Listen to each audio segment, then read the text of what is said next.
ਬਾਬਾ ਜੀ ਫਰਮਾਉਂਦੇ ਨੇ, ਸੁੱਤਾ ਉੱਠ ਕੇ ਕੋਈ ਨਹੀਂ ਖੁਸ਼ ਹੁੰਦਾ, ਬੜੇ ਸੁੱਤੇ ਜਗਾ ਕੇ ਵੇਖਿਆ ਏ। ਕੁੱਤੇ ਜਿਹਾ ਨਹੀਂ ਵਫਾਦਾਰ ਕੋਈ, ਟੁੱਕਰ ਸੁੱਕਾ ਵੀ ਪਾ ਕੇ ਵੇਖਿਆ ਏ। ਪਰ ਦਰ ਮਾਲਕ ਦਾ ਕਦੀ ਨਹੀਂ ਛੱਡਦਾ, ਬੜੀ ਵਾਰ ਤਰਾ ਕੇ ਵੇਖਿਆ ਏ।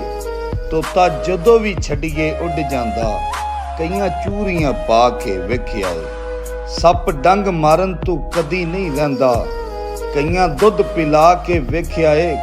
ਬਿਨਾਂ ਮਤਲਬ ਤੋਂ ਕੋਈ ਯਾਰ ਨਹੀਂ ਬਣਦਾ, ਬੜੇ ਯਾਰ ਬਣਾ ਕੇ ਵੇਖਿਆ ਏ। ਵਾਹ ਵਾਹ ਕਰਕੇ ਸਭ ਟੁਰ ਜਾਂਦੇ, ਬੜੇ ਗੌਣ ਸੁਣਾ ਕੇ ਵੇਖਿਆ ਏ। ਨਹੀਂ ਮਜ਼ਾ ਹੋਰ ਕੋਈ ਅੱਲਾਹੂ ਦੀ ਤਾਰ ਵਰਗਾ, ਬੜੇ ਵਾਜੇ ਵਜਾ ਕੇ ਵੇਖਿਆ ਏ। ਲੋਕੀ ਆਖਦੇ ਮਸਜਿਦ ਘਰ ਰੱਬ ਦਾ, ਬੜੀ ਵਾਰ ਮੈਂ ਜਾ ਕੇ ਵੇਖਿਆ ਏ। ਪਰ ਕਿਸੇ ਨਹੀਂ ਆਖਿਆ ਆ ਬਹਿ ਜਾ, ਬੜੇ ਮੱਥੇ ਘਸਾ ਕੇ ਵੇਖਿਆ ਏ। ਘਰ ਰੱਬ ਦਾ ਮੋਮਨ ਦਾ ਕਲਬ ਹੁੰਦਾ, ਜਨੇ ਜਨੇ ਵੀ ਜਾ ਕੇ ਵੇਖਿਆ ਏ। ਆਖਰ ਛੱਡ ਜਾਣਾ ਏ ਜਹਾਨ ਕਸੂਰ ਮੰਦਾ, ਬੜੀ ਉਮਰ ਹੰਡਾ ਕੇ ਵੇਖਿਆ ਏ।